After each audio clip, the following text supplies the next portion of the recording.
자, 1차 오리엔테이션에서는 2022학년도 대학 입학 전형 기본 사항에 대해서 말씀드리고 차후 2차 오리엔테이션에선 세부 사항을 중심으로 학습 계획과 원래 이제 입학한 입시 결과들에 대해서 소개해 드리도록 하죠. 입시를 앞두고 있는 예비 고3뿐만 아니라 고등학교 입학을 앞두고 있는 예비 고1 신입생들 또한 숙지하고 계셔야 됩니다. 입시라는 전형의 성격이 특정 학년도의 특징만 안다고 해서 이해할 수 있는 것은 아니기 때문입니다. 전형 요소들과 방법에 대한 유기적 흐름과 변화 요인들을 정확하게 이해해서 올바른 대입 준비를 할 수 있게 도와드리겠습니다. 보통 새로운 입시 전형이 발표가 되면 대교육에서 배포하는 기본 정책과 세부 정책 내용 등이 약 1000페이지 분량이 넘는 내용으로 구성이 되는데 이를 도표와 그래프 등으로 알기 쉽게 정리했으니 이해하시는 데 매우 도움이 될 거라고 생각이 됩니다. 자, 그럼 지금부터 2022학년도 대학 입학 전형 기본사항에 대한 오리엔테이션을 본격적으로 시작해 보도록 하겠습니다. 자, 먼저 2022학년도 대입 전형 선발 기준에 대한 얘기입니다. 대입 전형을 제일 크게 범주화하면 일반 전형과 특별 전형으로 나눌 수가 있죠. 일반 전형의 경우 우리가 일반적으로 알고 있는 대입 전형을 가리킵니다. 자, 보시는 것과 같이 교과 전형, 종합 전형, 논술, 수능, 그리고 이제 예체능 하는 친구들 실기. 자, 이런 것들이죠. 자, 보시는 것과 같이 익숙한 전형들 아니겠습니까? 반면 특별 전형의 경우 대학이 독자적 기준으로 선발하는 정원 내 특별 전형과 고등교육법에 따라 교육부 장관이 선발 비율을 결정하는 정원 외 특별 전형으로 구성이 되어 있어요. 자, 특별 전형의 경우 기초생활 수급자나 한부모 가정, 다문화 가정, 혹은 이제 다자녀 가정, 자 이런 사회 배려자들을 위한 전형들도 다수 포함되어 있기 때문에 꼼꼼하게 살펴보시면 입시에 유리한 선택지를 마련할 수가 있습니다. 자, 선발 비율의 변화를 살펴보죠. 올해는 학력 인구 감소로 전국 대학에서 34만 5,553명 정도, 443명 정도를 선발을 합니다. 이는 전년도에 비해 약 900명 정도 감소한 모집 인원입니다. 우측 그래프를 보시면 전국 모집 단위별 선발 비율을 볼 수가 있죠. 수능이 약 24.3%고요. 자, 이를 제외하면 75% 정도가 수시로 선발되고 있습니다. 자, 그런데 그래프에는 보이지 않는 경향들이 있어요. 자, 작년에 비해 이 선발 비율의 변화를 정리를 하면 수시는 줄고 수능 위주의 선발 전형, 즉 정시는 늘어났다는 사실을 이해하셔야 됩니다. 구체적인 수치로는 정시에서 약 8만 5천 명을 더 선발하고요. 수시에서는 학생부 교과가 소폭 증가했음에도 불구하고 무려 26만 명이 감소한 수치를 나타냅니다. 여러분들도 아시다시피 교육 정책의 변화 때문인데요. 현 예비고1이 대학을 갈 때는 수능 위주의 정시 전형이 40% 이상까지 올라간다라는 거고요. 그렇게 되면 서울 주요 대학의 정시 선발 비율은 더더욱 늘어날 예정이죠. 다음은 서울 주요 대학의 신입생 선발 비율입니다. 앞서 전국 모집 단위와는 매우 다른 양상을 보이지 않습니까? 학생부 교과 전형이 대폭 줄어들었습니다. 거의 4분의 1이죠. 자, 오히려 학생부 종합 전형과 정시 비중이 크게 증가한 것을 확인할 수 있습니다. 특히 수능과 논술로 선발하는 비율, 수능 39.1과 논술 8.8%는 이 두 개를 합산할 경우 무려 50%에 육박하는 선발 비율을 확인할 수 있죠. 논술은 또한 학생부 교과 전형과 비교해 봤을 때도 선발 비율이 크게 뒤처지지 않습니다. 자, 두 그래프를 한눈에 좀 비교해 보도록 하죠. 어떤 비율이 가장 눈에 띄나요? 바로 학생부 교과 전형입니다. 서울 주요 대학에서는 학생부 교과로 수험생들을 선발하는 비율이 상당히 낮아졌죠. 이에 대한 이유는 아주 명백해요. 대학 측은 고교 내신을 신뢰하지 않는다는 사실입니다. 생각해 보세요. 우리가 물건을 구매하거나 주식을 매수하는 상황이라고 하면 어떤 결정을 내리나요? 어떤 결정이 합리적일까요? 자, 인간은 경제적 이익에 반응하는 호모 에코노미쿠스 아닙니까? 자, 이는 입시에서도 마찬가지 알고리즘으로 작용합니다. 대학 측은 자신들의 학교를 빛내줄 잠재적 인재상을 선발하고 싶어 하죠. 당연한 거 아니겠습니까? 즉, 학생의 수준에 반응하는 겁니다. 그런데 고교 내신이 신입생 선발의 신뢰성과 공정성, 그리고 학생들의 수준을 온전하게 함의하고 있다라면 선발 비율이 11.4%일 리가 있겠습니까? 자, 그럼 다른 그래프가 증가한 수치가 선발 비율이 증가한 이유에 대해서 아실 겁니다. 교과에 비해 수능과 학생부 종합의 비율이 높은 이유는 바로 신뢰성과 공정성 그리고 학생들의 잠재적 인재상을 좀 더 효율적으로 평가할 수 있기 때문인 거죠. 자, 이해가 되시죠? 그래프엔 또 나타나지 않은 사실인데 그 서울 주요 대학 선발 비율 39.1%죠. 지금 보시면 수능으로. 자, 그런데 이들 대학 15개 중에 9개 대학이 좀 전에도 말씀드렸지만 2022학년도 신입생 비중 40% 이상을 수능으로 뽑겠다고 이미 학정 발표를 했어요. 자, 서울에 있는 대학 39.1이지만 그 중에서 9개 대학은 40% 이상을 뽑겠다고 이미 발표를 했습니다. 어, 자, 그런데 우리는 그래프의 수치나 이 숨어있는 의미 이런 것들을 분석할 수 있어야 돼요. 단순히 1차원적으로 그냥 그래프를 보시면 안 됩니다. 수시에서는 언제나 미충원 인원들이 발생해요. 그들은 다 어디로 갈까요? 바로 정시의 수능 위주 전형의 충원이 됩니다. 그래프엔 보이지 않는 변곡점이죠. 자, 이를 만약에 발견하게 되면 모집 정원은 40%를 더 초과하게 되겠죠. 2022학년도에도 말이에요. 논술 위주 전형과 합할 경우 50% 이상이 될 것입니다. 이게 바로 현 예비 고3 수험생들이 체험하게 되는 2022학년도 입시 전형이에요. 서울의 주요 대학들은 고교 내신만으로 갈 수 있는 대학이 아닙니다. 예비 고2와 예비 고1은 이러한 추세 가속도가 더해지는 과도기적 시기에 놓여 있기 때문에 좀 더 이를 정확하게 이해하시고 전략을 짜셔야 돼요. 자, 학생부 전형 교과 전형부터 하나씩 차근차근 살펴보도록 하겠습니다. 자, 앞서 살펴본 것과 같이 학생부 교과 전형은 전년도 대비 소폭 증가했죠. 전국 대학 모집 비율에 비해 서울 주요 대학의 선발 비율은 매우 낮습니다. 지방 거점 대학 같은 경우 학력 인구 감소로 다양한 요소를 고려할 수가 없습니다. 신입생 충원 자체를 중요시하기 때문에 종합이든 교과든 교과 내신 등급의 비중이 매우 높아요. 지방의 국공립 같은 경우 3등급 중반도 합격할 수 있지 않습니까? 이해가 되시죠? 자, 그런데 그렇다면 교과 전형 비율이 소폭 증가한 이유는 무엇일까요? 여러분들도 각종 미디어를 통해 확인하신 것처럼 교육부가 학생부 종합 전형을 축소했기 때문입니다.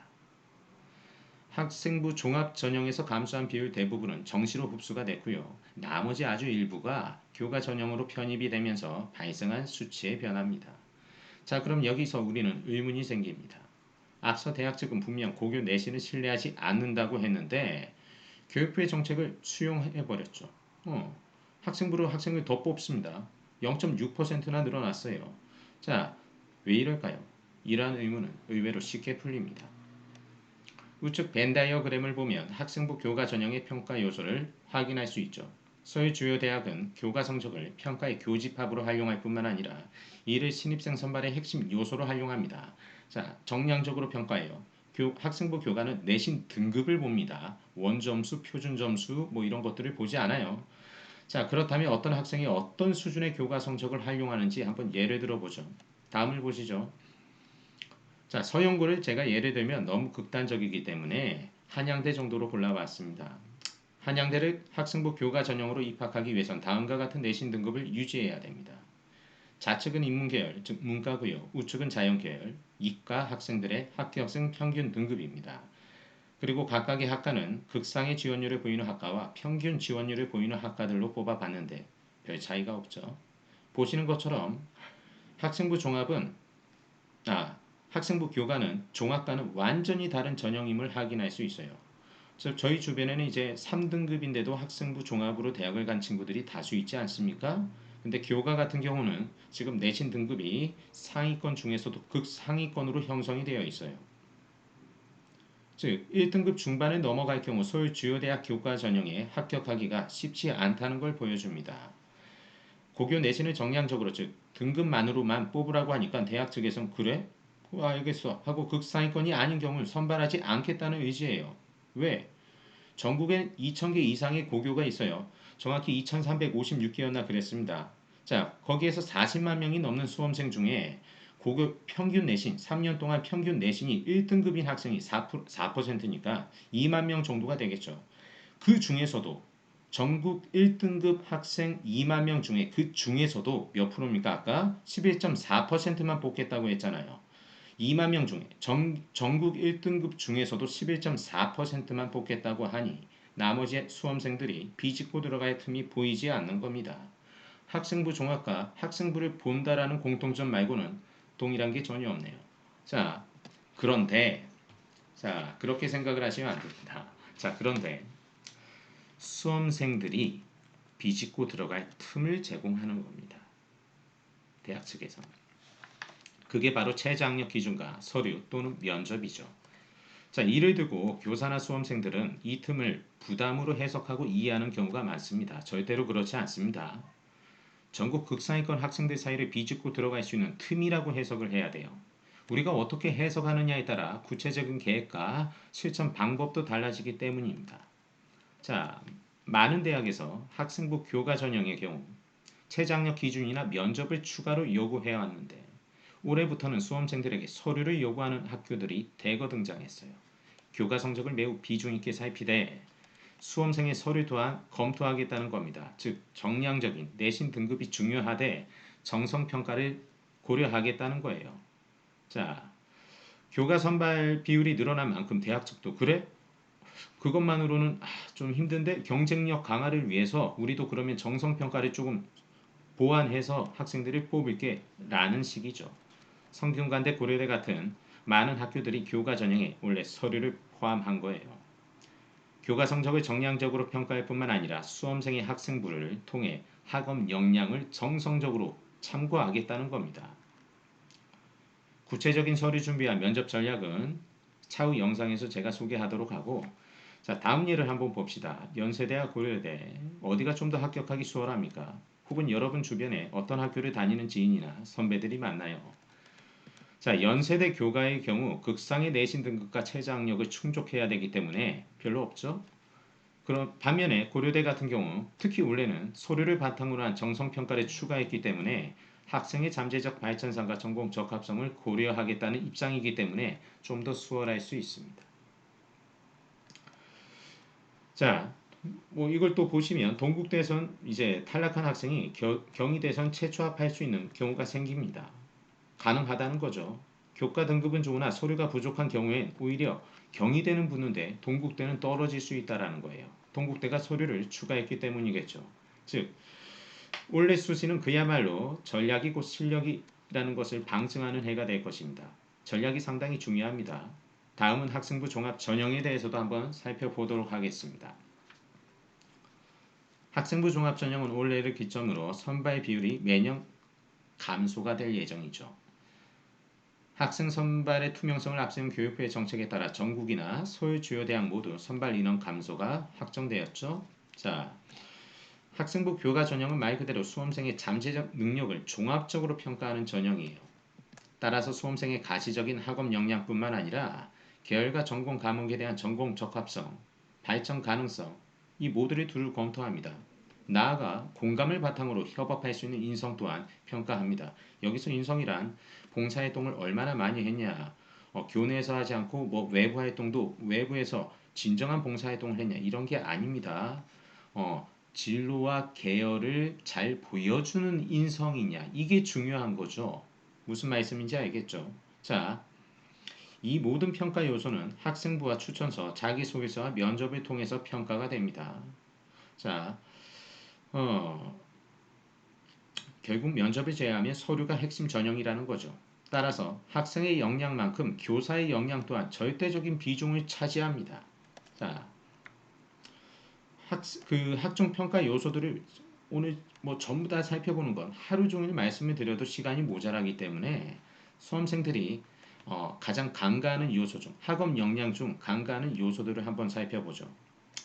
학업 역량에서 교과 성취란 단순히 정량적인 성취를 의미하는 게 아니에요. 내신 등급만 좋다고 가는 게 아니에요. 절대 그렇지 않습니다. 그 잘못된 인식에서 벗어나셔야 돼요. 학업 역량을 수험생의 등급으로만 평가한다면 그 앞서 말씀드린 교과 전형과 다를 게 뭐가 있겠습니까? 자, 여기서 교과 성취란 학업 역량이란 교과와 관련된 대회나 탐구 활동 일체를 포함하는 거예요. 하위 항목으로 포함되는 요소가 무려 20개인데 등급만 얘기를 하는 겁니다. 특히 학부모님들께서 그런 경향이 많죠. 그 중에 절대 놓치지 않아야 될 부분 몇 개를 말씀드리면 과목별 세특에서 반드시 증명해야 될 역량으로 자기 주도적 학습 습관이 진수돼야 된다는 거죠. 너무 중요합니다.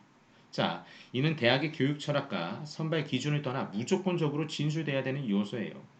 자, 그리고 하나 더 말씀을 드리면 대부분의 수험생들과 학부모님들이 간과하는 요소죠.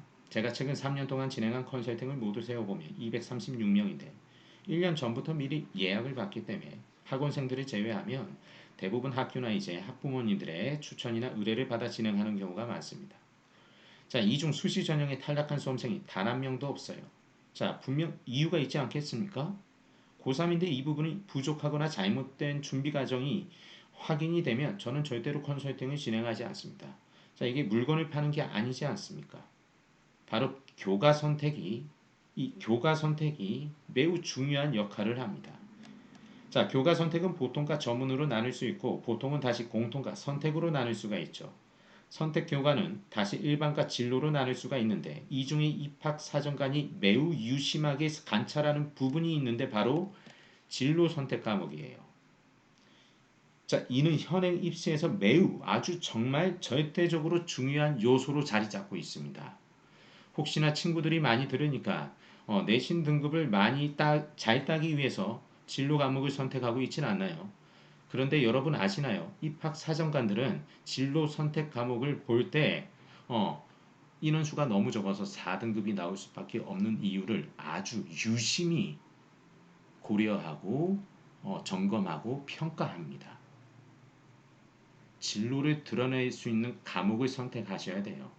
자, 1등급이 한 명밖에 되지 않는다 하더라도 선택을 하셔야 됩니다. 이해가 되시나요? 자, 다음은 2022학년도 학생부 종합전형 합격생들의 내신 등급을 살펴보겠습니다. 자, 교과 전형과는 상당히 다른 수치를 보이고 있는데요. 여러분들이 생각하시는 것보다 합격 평균 등급이 높게 형성되지 않은 걸 확인할 수 있죠. 자, 고려대 2점 중반입니다. 경희대 마찬가지로 2점대예요. 평균 등급을 합산을 하면 자, 여기 있는 학과뿐만 아니라 모든 걸 합산을 하면 그리 높지 않아요. 근데 여러분 주변에는 어떤 학생들이 많습니까? 1등급이어야 붙은 학생들이 많죠. 비교과가 너무 좋지 않기 때문입니다. 자, 그리고 전국에 1등급 학생들이 종합 6강탈하는 경우가 논술 6강탈하는 학생들의 비율하고 크게 차이가 없어요. 자, 비교가 준비가 안 돼 있다 보니까 내신 정말 좋은 학생들이 종합에서 낭패를 경우가 많은 거예요. 자, 근데 실제 합격한 학생들의 내신 등급은 어떻습니까?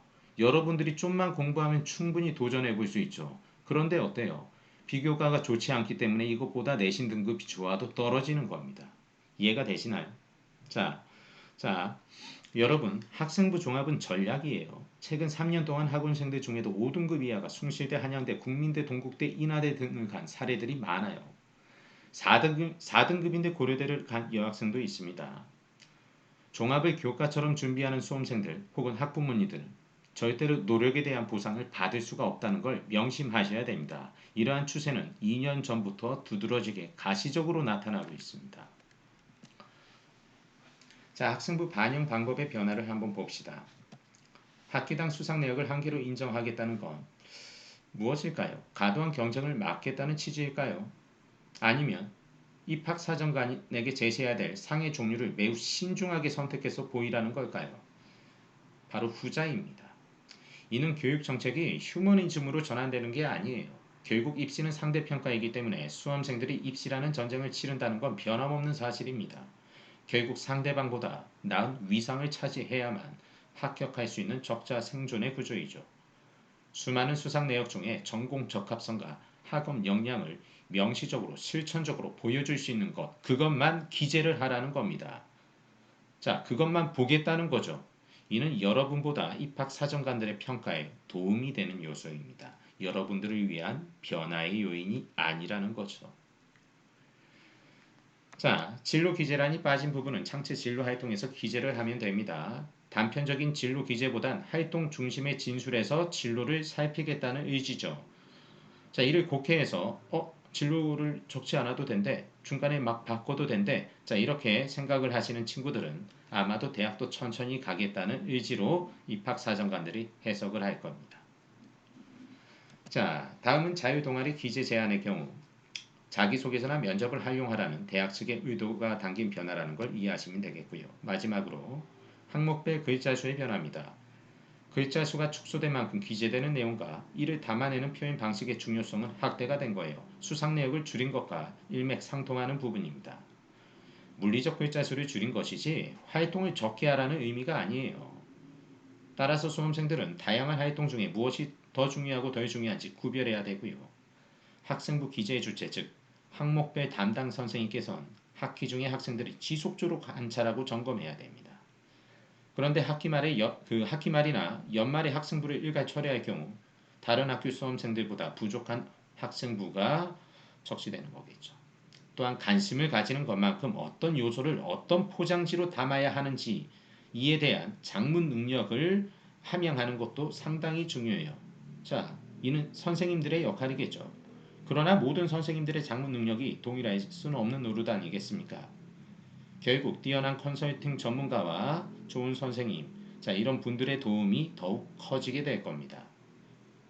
물론 가장 중요한 건 수험생 스스로가 자신의 학생부의 전문가가 되고 주인의식을 갖는 것이겠죠. 자, 여러분들은 지금 어떤 학생입니까? 자, 자기소개서 항목과 분량의 변화는 이렇게 이 정도로 설명이 될 것 같습니다. 1번, 2번 문항이 이제 공통으로 1500자로 통합이 됐고요. 나머지 항목들도 글자 수가 800자씩에서 제한이 됐습니다. 3100자죠, 결국엔. 자, 글자 수 제한은 앞서 말씀드린 것처럼 수상 내역과 전체 이제 진술하는 글자 수처럼 양적 부담의 축소가 질적 부담으로 이어졌다라는 사실로 이해하시는 게 좋겠습니다. 자, 다음은 논술 전형을 한번 살펴보죠. 논술 전형은 작년 대비 선발 비율의 변화 없이 3.2%의 비율을 그대로 유지하고 있습니다. 전체 모집 단위 중에 가장 적은 비율이네요. 그러나 모집 단위를 서울 주요 대학으로 한정할 경우는 얘기가 달라지죠. 보시는 것과 같이 학생부 교과 전형 비율과 크게 차이가 나지 않습니다. 자, 지금까지 계속 말씀을 드려왔지만 그래프 수치만 1차원적으로 보시게 되면 입시를 온전하게 이해할 수가 없습니다. 학생부 교과의 경우 극상위권 학생들의 전유물에 해당하는 전형인 반면 논술 같은 경우는 3등급, 4등급까지도 도전해 볼 수 있고 5등급도 붙는 사례가 많습니다. 자, 제가 가르친 학생 중에 원래 논술로 대학을 간 친구는 내신이 6등급 중반입니다. 그리고 제가 지금 이걸 찍고 있는 순간에도 부강여고 다니는 학생 중에 한 명이 논술로 합격했다고 카톡을 보냈네요. 자, 즉 논술 전형은 다른 전형과 달리 학생부와 수능 최저학력 기준에 따라 물론 조금씩 달라지겠지만 논술 자체가 합격의 절대적 기준이에요. 절대적인 전형입니다. 솔직히 논술을 제대로 배운 학생이라면 수시 논술 전형은 매우 유용한 합리적이고 경제적인 대입 전형 중의 하나입니다. 앞서 말씀드린 이 학생 같은 경우 이전에 논술을 한 적이 없는 학생이에요. 그러나 3개월 공부하고 대학에 합격하게 됐습니다. 자, 물론 논술도 열심히 해야 합격을 하죠. 그러나 다른 전형과 달리 양적인 팽창이 시간의 투자가 절대적으로 필요한 다른 전형과 달리 논술 같은 경우는 질적인 학습이 매우 중요한 전형이에요.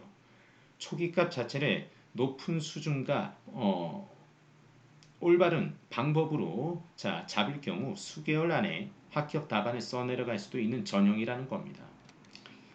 자, 2022학년도에는 논술로 새로운 학교가 추가됐습니다. 단계별 폐지를 권고한다고 했는데 이건 거의 웃기는 상황이 벌어졌죠. 자, 지방 국립대, 경북대 정도가 논술을 폐지하고 현행 지금 총 33개 교에서 논술 전형을 진행을 합니다.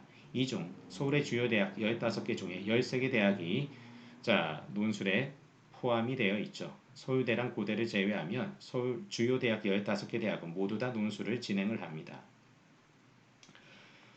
자, 다음 이미지를 보시면 이 그림은 학생부 교과 논술 전형의 선발 비율이 아니라 대학 측의 입장이 담겨져 있는 애니메이션입니다. 사고의 결과보다 사고의 과정이 뛰어난 학생들을 선발하겠다는 것인데요. 자, 만약에 그 논술적 사고 과정만으로 수험생을 평가하기엔 조금 다소 부족하다라고 판단이 될 경우엔 교과 내신이 아닌 수능 최저학력 기준으로 사고의 결과를 반영하겠다는 입장을 보여주고 있습니다. 따라서 교과 내신의 반영 비율은 거의 없애고 자신들이 출제하는 논술 문제와 평가원 수능의 최저학력 기준을 조합해서 학생들을 선발하겠다는 겁니다. 정리를 하면 논술 전형의 경우 고교 내신 비중이 거의 제로에 가깝습니다. 나와 있는 이제 비율보다 실질 반영 비율이 제로에 가까워요. 대다수의 학교가 그렇습니다. 상위권으로 가면 갈수록 그래요. 또한 서울 주요 대학의 경우 논술과 수능 선발 비율의 합산이 전체 50%에 육박한다고 말씀드리지 않았습니까? 어떻습니까? 2013년부터 대입 간소화 정책이 발표된 이후에 논술은 꾸준히 단계별 폐지라는 권고사항이 나왔는데 올해 3개 학교가 추가되지 않았습니까? 왜일까요? 왜인 것 같습니까? 사고의 과정이 깊거나 학문을 대하는 자세가 진지한 학생 중에는 사고의 결과가 좋지 않은 학생들이 있어요. 그 가운데 교과 내신 등급이 다소 떨어지지만 사고의 깊이가 있는 학생들은 발전 가능성이 높기 때문에 논술로 뽑겠다라는 의미입니다. 이럼에도 불구하고 그래도 내신을 버릴 수가 없어 내신만 할 거야 라는 학생들은 3년 내내 내신 공부에 점철되다가 다른 수험생들의 들러리가 될 뿐만 아니라 자신의 삶의 궤적을 허수로 만들어버리는 무책임한 행위를 하게 되는 겁니다. 부딪혀 보시기 바라겠습니다. 학습에 재미가 있고 열심히 함에도 불구하고 수치해야 된 등급이 다소 부족하다라면 도전하고 부딪히시기 바라겠습니다. 제가 학교와 학원가에서 논술을 가르쳤던 수많은 제자들 중 논술을 진행하는 과정에서 혹은 선택하는 과정에서 걱정하고 고민하지 않았던 학생은 없습니다. 합격하는 순간까지 끊임없이 걱정하고 고민하는 전형이에요. 그런데 모든 입시 전형이 우리를 그렇게 두렵게 만들지 않습니까? 물론 논술은 더더욱 그럴 수 있습니다. 그러나 내신 반영 비율이 없고 최저학력 기준과 논술만으로 붙인다는 조건을 명시하지 않았습니까? 또한 전국 내신 상위 4%와 여러분들의 글쓰기 능력 차이에는 별 차이가 없어요. 생각의 깊이를 넓혀가는 공부만 하시면 됩니다. 그러다 보면 자연스럽게 합격하는 전형이에요. 모든 입시는 노력하는 과정에서 합격하게 된다는 걸 깨닫길 바라겠습니다. 수학능력 시험에 대해서 한번 살펴보죠. 마지막으로 살펴볼 대입 전형인데요. 정시 혹은 수능이라고 부르는 전형이죠. 수능의 경우 개념적 사고 자체보단 이를 문제 상황에 대응하는 프로세스가 좀 더 중요한 시험입니다. 즉 복잡한 사례를 일반화한 개념과 빠르게 대응시킬 수 있는 사고력이 필요해요. 따라서 수험생의 정보 처리 능력은 정확해야 되고 그 처리 결과도 빨라야 합니다. 현대사에서 정보 처리 능력뿐만 아니라 그 처리의 속도를 매우 중요시하지 않습니까? 수능 또한 이러한 사회 구조를 함의하고 있죠. 따라서 이러한 사회 구조는 대학에서 요구하는 인재상일 수밖에 없는 노릇입니다. 그래프를 보시면 전국을 대상으로 할 때보다 서울 주요대 정시 비율이 매우 높게 형성이 되어 있죠. 앞서 언급한 주요 15개 대학 중에 9개 대학은 40% 이상입니다. 교육부 정책으로 앞으로 3년간 지속적으로 확대될 예정이고요.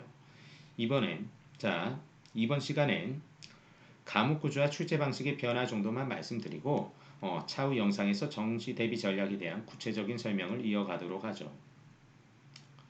수능 과목 구조의 변화. 먼저 2022학년도 수능에선 수능 과목 구조의 변화가 눈에 띄는데 수학 탐구뿐만 아니라 기존에는 수학 탐구 과목에서 선택이 있었죠.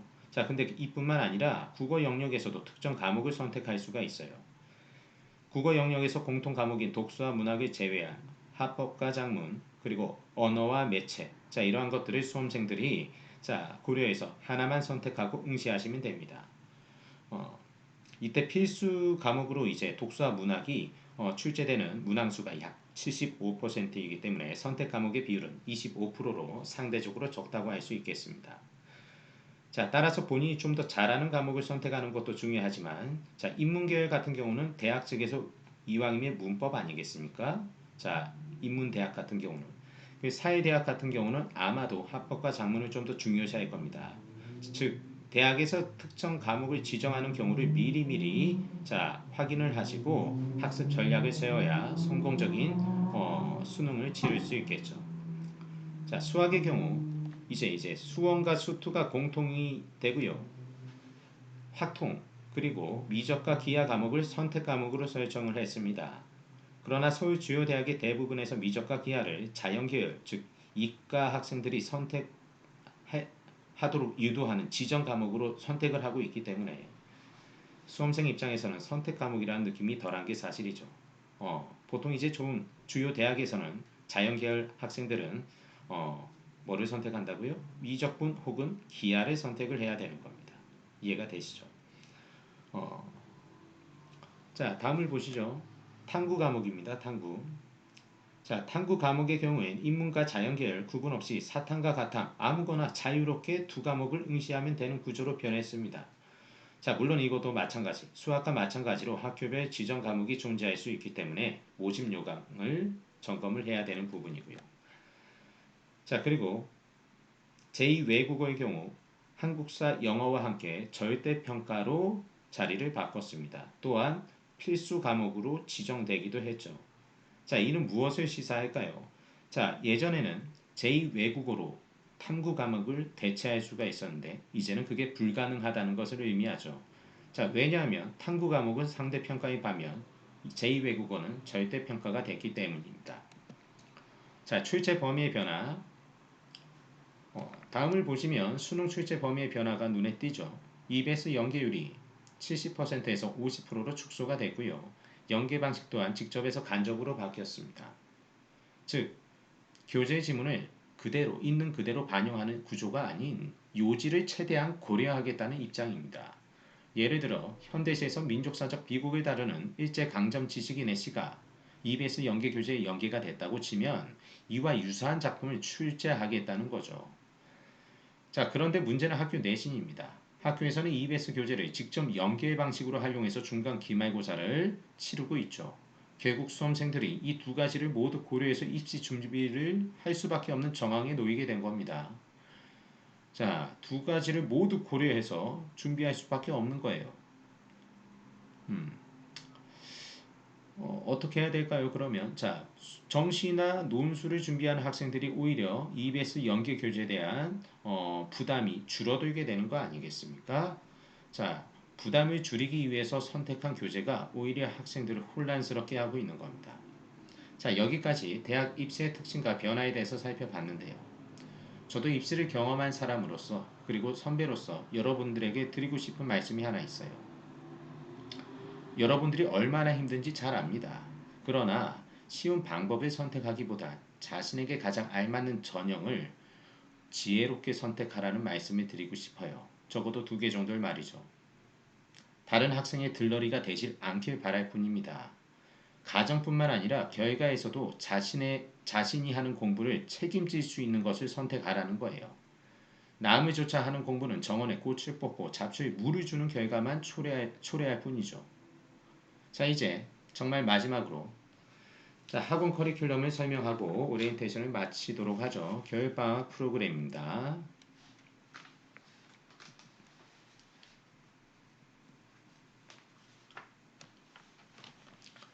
자 먼저 예비고1 교육과정을 살펴보면 자 예비고1은 문법과 독서 그리고 문학으로 구성이 되어 있어요.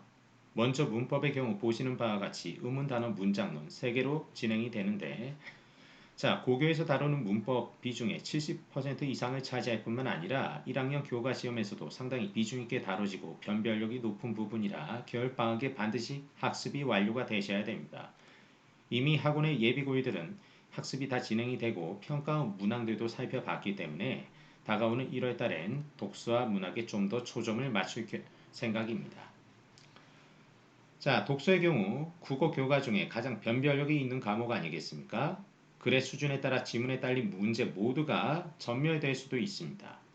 따라서 단순히 문제를 풀기보단 지문 위주의 독해 연습에 초점을 맞추고 유형을 익히는 데 중점을 두겠습니다. 대부분의 학부모와 학생들이 중학교 때 이제 국어를 잘했다고 하는데 고등학교 와서 점수가 계속 떨어져요. 자, 그건 뭐냐면 중학교 때 문항들은 어, 본인의 독해력과 문학작품 감상력이 부족하더라도 티가 나지 않는 수준의 문제들 아니겠습니까? 근데 현행 지금 입시에서 가장 어려운 과목이 국어 아니에요? 자, 어, 국어 같은 경우 독해력이 만약에 떨어질 경우 바로 수치화된 등급으로 치환이 된다는 걸 이해하셔야 됩니다. 자, 따라서 여러분들이 실수하는 것 중에 하나가 개념과 문제를 따로 대하는 태도죠. 독서에서 다양한 문제 유형은 독해 원리를 몇 가지로 나누어 놓은 것 뿐입니다. 즉, 문제 유형과 독해 원리는 떼려야 뗄 수 없는 불가분의 관계, 유기적인 관계를 가지고 있어요. 독서의 경우 독해 실력이 함양되지 않고선 절대로 문제 해결력이 좋아질 수 없습니다. 따라서 독해 연습에 많은 시간을 할애할 겁니다. 자, 마지막으로 문학의 경우는 운문 문학 중에서도 고전 운문 하나만 다루겠습니다. 대부분의 학원에서 예비고일 경우 문학의 다양한 갈래를 총체적으로 학습을 하는데 물론 이도 의미가 있지만 수박 겉핥기식 수업이 될 확률이 매우 높습니다. 국어의 모든 교과 중에 개념이 가장 많은 과목이 문학이기 때문이에요. 가장 쉽지만 개념이 가장 많아요. 그 개념 또한 절차적 지식보단 표상적 지식, 즉 암기해야 되는 내용들이 많이 구성되어 있어요. 쉽게 말하면 외울 게 많은 영역이라는 겁니다. 자, 여러분, 외울 게 많다는 건 적용해야 될 상황도 많다는 거고 적용해야 될 상황이 많다는 건 실수가 잦다는 겁니다. 자, 이 모든 것을 유기적으로 연결해서 학습을 해야 되는데 개념만 외우고 공부가 끝났다고 생각을 하면 그건 하나마나한 공부 아니겠습니까? 공부할 때 가장 위험한 것이 뭔지 아십니까? 개념을 위한 개념 공부입니다. 수학 개념을 외웠습니다. 문제를 풀 수 있나요? 국어에 나오는 문학 용어들을 다 외웠어요. 구체적 사례나 문학 제시문에 적용할 수 있나요? 완전 별개라는 거죠. 이해가 되시죠? 자, 따라서 문학 교과 중 가장 어려운 고전 운문을 선택하고 이를 경험하되 속도를 늦추고 깊게 공부하는 것이 어떤 것인지를 배우게 됩니다. 그래야 문학에 대한 그리고 국어에 대한 면역력이 생기게 되니까요. 자, 마지막으로 시간표를 확인해 보죠. 집합금지 시행 중과 종료로 나눠서 이원화된 시간표가 있습니다. 자, 위에 온이 집합금지 유지고요. 오프가 해제된 시간표입니다. 요일은 동일한데요. 월수 토일이죠. 근데 이제 해지가 됐을 경우는 주중엔 학원을 오고 주말에는 이제 어, 이왕이면 계약하기 전에는 온라인으로 진행이 됩니다. 그리고 여기 짙은 파란색 부분은 오리엔테이션을 듣고 있는 여러분하고는 자, 해당이 되지 않는 요일이고요. 월수 토일이라고 생각을 하면 되겠습니다. 자, 아래 적시된 시간표 요일별 시간을 확인하시면 되겠고요. 자, 다음은 예비고의를 한번 살펴보죠. 예비고의는 문법과 독서 그리고 문학으로 자, 예비고의처럼 세 개의 영역으로 진행이 되는데 문법의 경우 보시는 것과 같이 의문 단어 문장론뿐만 아니라 다양한 문법 표현, 이 다양한 문법 표현의 개념 일체를 배우게 됩니다. 자, 그런데 1학년보다는 매우 구체적인 개념 요소까지 학습을 하게 되니 그렇게 쉽지만은 않아요. 외울 게 많습니다. 이 부분도. 자, 선생님이 오전에는 이제 임용학원에서 대학생을 가르치는데, 자, 물론 지금 임용 시험이 끝나서 쉬고 있습니다. 거의 비슷한 수준으로 가르친다고 보면 돼요. 출제자의 머리 꼭대기에 서고 싶다면, 자, 좀 더 세부적인 어떤 요소까지 우리가 이해하고 암기할 필요가 있습니다. 자, 국어의 다른 과목과 달리 문법은 과목명 끝이 법으로 끝나지 않습니까? 무엇을 의미할까요?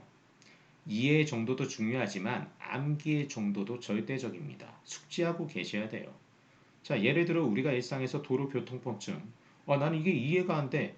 자, 인식적으로 받아들일 수 없어 라고 한다 하더라도 그 법을 준수하지 않으면 어떻게 됩니까? 큰일 나지 않습니까?